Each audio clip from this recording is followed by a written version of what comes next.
What's up, guys? thirstydog here. Eldritch Moon pre-release has arrived, and I picked up a kit. I wasn't able to actually play in the event, didn't have enough time this time around, but still I was able to pick up a kit, and because of that I wanted to show it off to you guys. So, same style as last time, decent little box.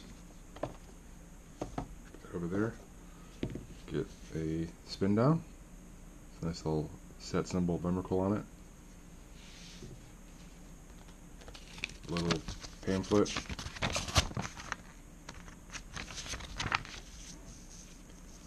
gives you the tips for building the sealed deck. Get a promo, but we also get a zombie token that is foil, which is pretty cool. And what's our promo? Oh, we get a foil Crypt Breaker, which is a pretty decent card, I feel like. It's lets you tap 3 zombies and draw a card by losing just 1 life from it, which is pretty sweet. Let's get this divider. It's not terrible, not great. It's just thin cardboard. And of course, the delicious packs that we can open now. Let's go ahead and start off by doing the Shadows packs first. Get the boring stuff out of the way.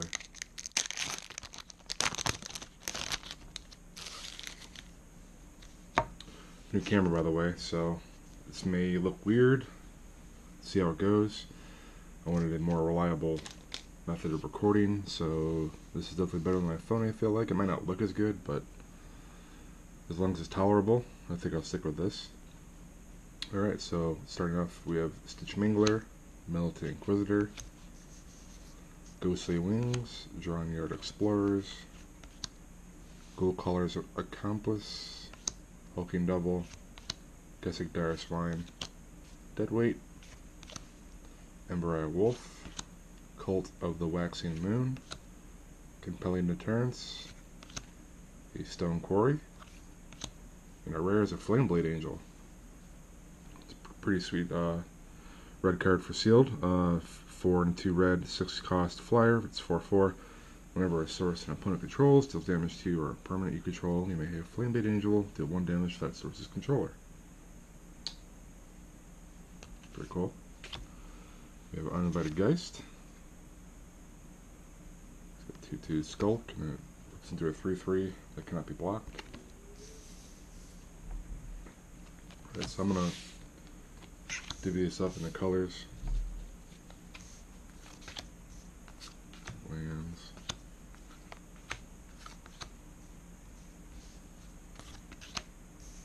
Actually, I might want to put this up further, so I have room to show the rest of the packs.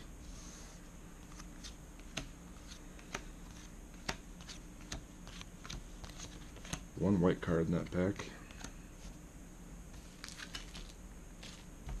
Alright, so the second Shadows.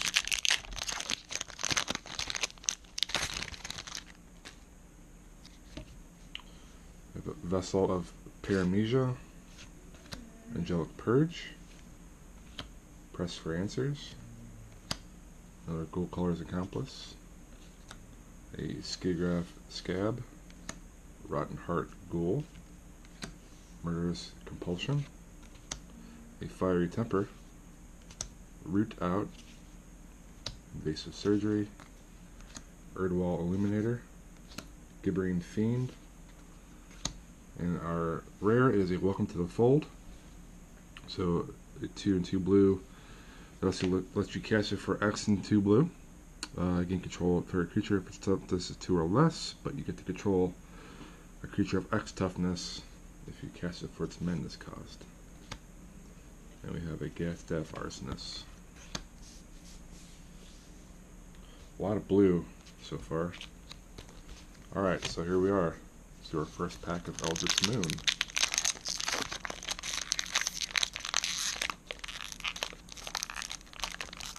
Jeez. Bottom is sealed tightly in there. Alright. First card, we have an Ingenious Scab. which is not too bad. A Spring Sage Ritual,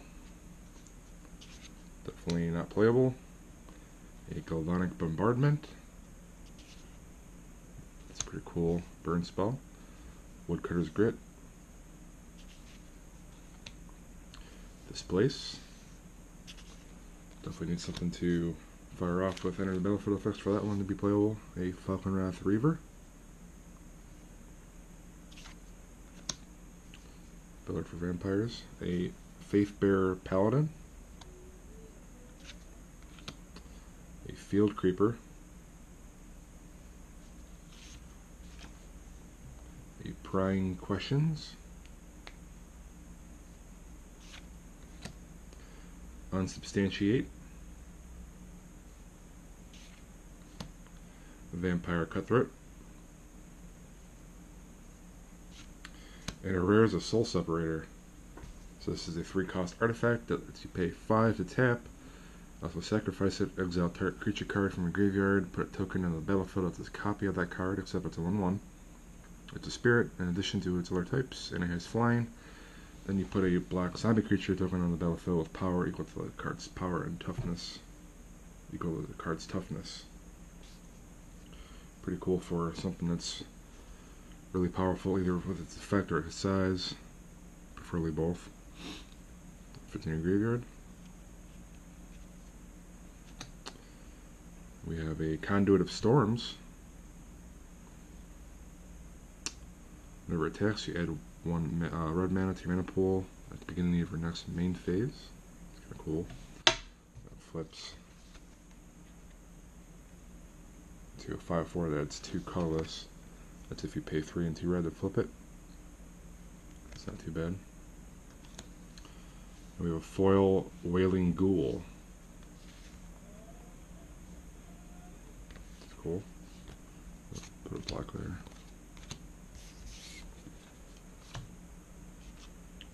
Alright, next pack. White is really light, so that kind of sucks. This is really one of the best colors in this block. So we have an Ingenious Scab for next pack, starting off. A Strange Augmentation. Backwoods Survivalists. 8 of the Horde Swarm. For some merge card, I believe we saw. So I'll put that with green, I guess, since its merge cost is green. A Succumb to Temptation. Convolute. Counter spell that ends up being fairly bad late game. Make Mischief. Faithbearer Paladin. Spontaneous Mutation. Geist of the Lonely Vigil. This is the 2/3 flyer and defender. Kind of weird. But once you have Delirium, you can then attack with it. Lunar Force. You get to counter something, but they kind of know when it's going to come, so it's a little weird. Johnyard Behemoth. Another merge. It's got flash, 5/7.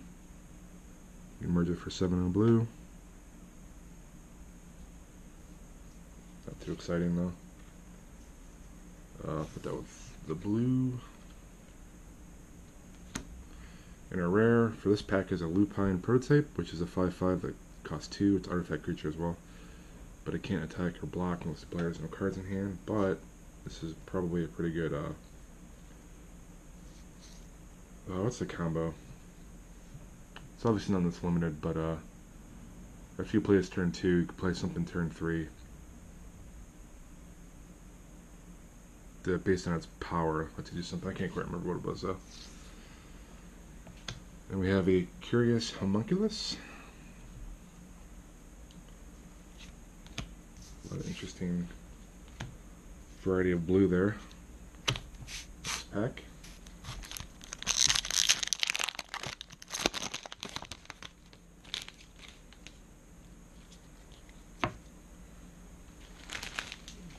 Alright, we have a Distemper of the Blood,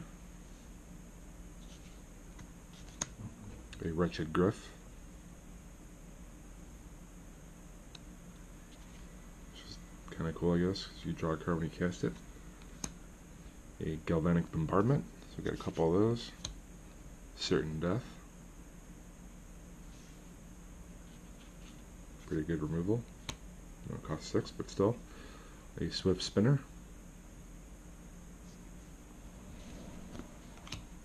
Convolute, Make Mischief, another Faithbearer Paladin. We have a Spontaneous Mutation, which is kind of the pseudo removal-ish type instant speed enchantment that lets you basically reduce a creature's power, but it relies on the number of cards in your graveyard, so late game might be kind of interesting as a trick, but I don't know how I feel about that one. A Somber Wild Stag, the 5 cost 4/3 that lets you fight something when it enters the battlefield. A Savage Alliance, the 3 cost instant, it has Escalate of 1 though, so it's a pretty cool card.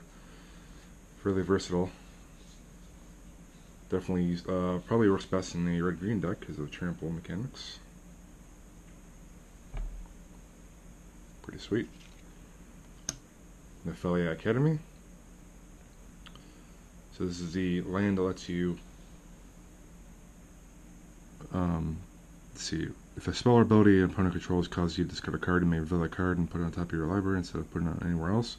So yeah, this is the land that lets you protect a card in your hand to basically save that card, but at the cost of skipping a draw step.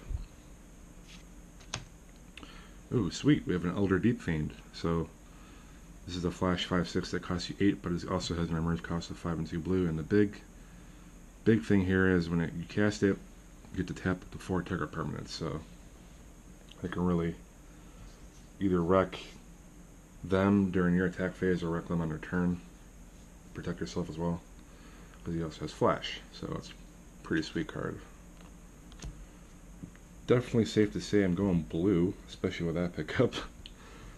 And our flip is a Smothering Werewolf. Deals 1 damage to each up to 2 creatures when it enters the battlefield. Transforms into a 6/4. Oh. Deals 2 damage to target creatures. To target creature or player. The sweet Eldrazi horror token. I'm kind of getting sick of seeing Eldrazi recently. Alright, so last pack.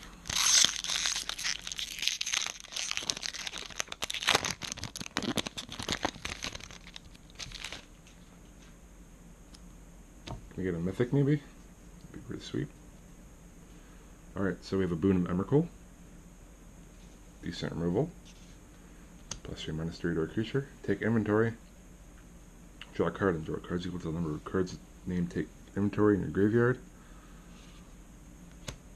Tattered Haunter. It's not too bad. You get a 2/1 flyer for 2. Woodcutter's Grit.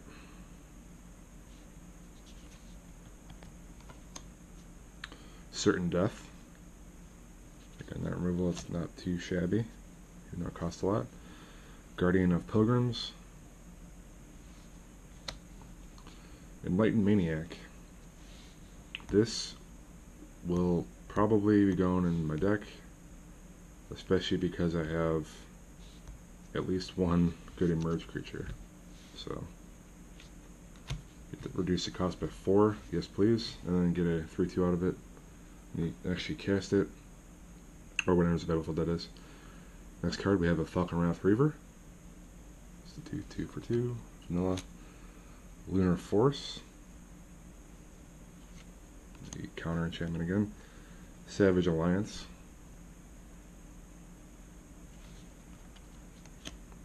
Chilling Grasp. So tap 2 target creatures and they stay tapped until the following turn. And we have a rare of Uvalwald Observer. So 4 and 2 green, 6/6. Whenever a creature you control with toughness 4 or greater dies, draw a card. Pretty cool in a big creature deck. And we have a Lone Rider, so this is the 1/1 first strike lifelink for 2. But if you gain 3 or more life, then you transform it into it that rides as 1. So 4/4 first strike trample lifelink. Pretty cool. And we have a foil Sigardian Priest.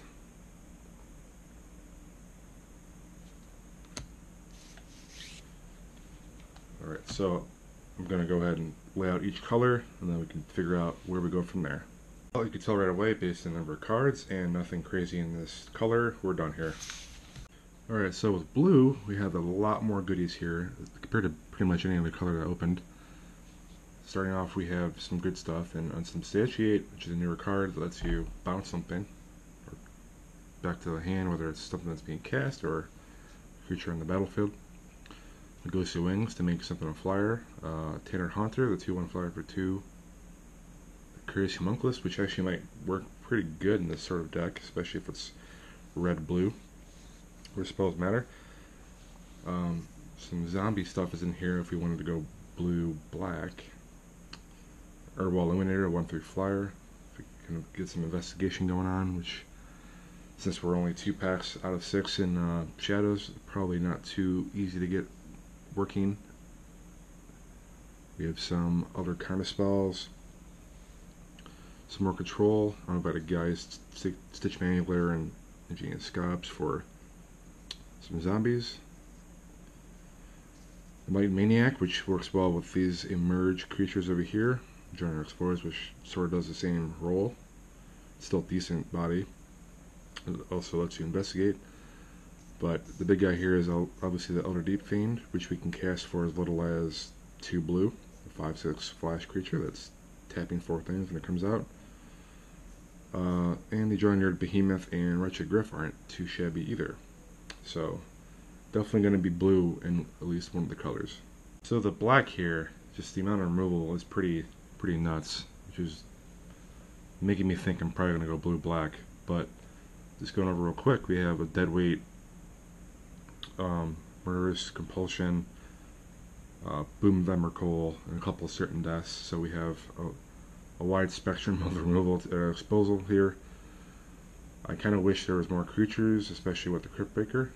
And I probably, if I would have played black, just play this anyways, because I do have, you know, a decent number of zombies in both blue and black, so I think it could work.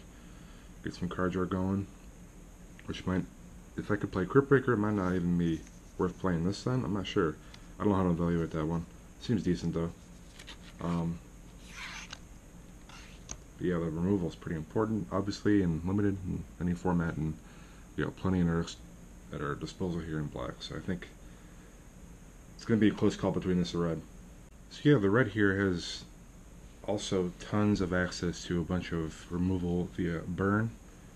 Starting off with the 1-drops, we have a couple of Galvanic Bombardments, which work well together because we want as many of those as possible. Because the damage just keeps on building when you cast more of them. When they have access to buffing them while they're in their graveyard.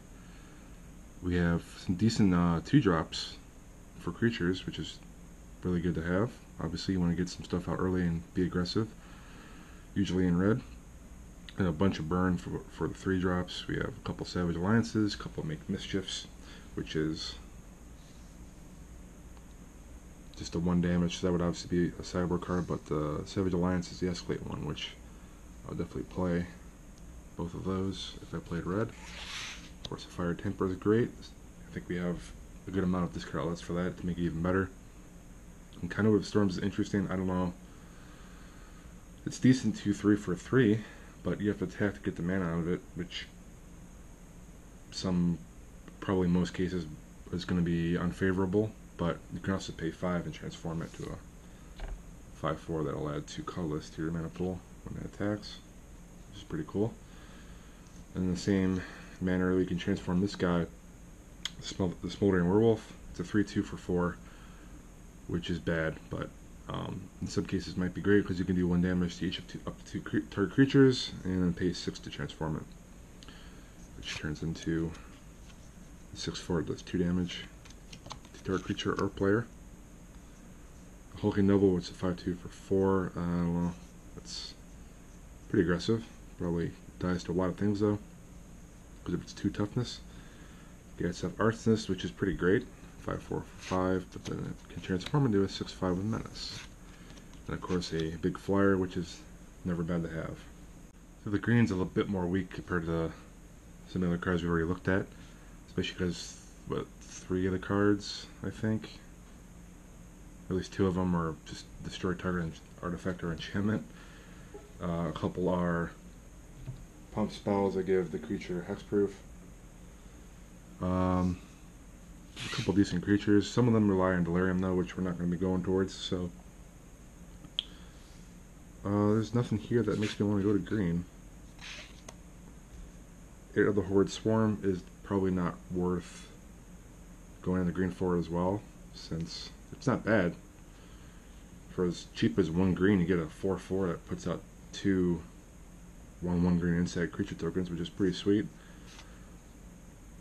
But yeah, the rareness, the color is not really something I'm working on either, so not terrible, but definitely not good. So I ended up going red-blue, blue-red, whatever. Only because I wanted to try to see how some of the prowess and things like the Curious Homunculus will work out. And blue-red is one of my more favorite archetypes, I guess you could say. So the amount of burn we have here will actually end up helping a lot with some of these prowess triggers with like Ingenious Scab. A bit more controlling things like a compelling deterrence, since we have a relatively okay amount of zombies to get the discard effect out of that as well. So the burn includes the Galvanic Bombardment, the Fiery Temper, Savage Alliance, things like that, and some of the creatures also have similar effect for some of the smaller, 1 damage type of effects, which might not end up mattering by the time this comes out, but who knows. Let me know what you guys think of this type of deck, what you would do different, what you would build. Probably something along the lines of either this or the blue-black. I didn't really put together the black one just because I don't think there's quite enough creatures in there. But the removal in there is pretty sweet, so it's probably something that could work, especially with the zombies in there too. So, alright guys, let me know what you think. Hopefully you guys went out and played, and let me know how you guys did. And until next one guys, I'll catch you later.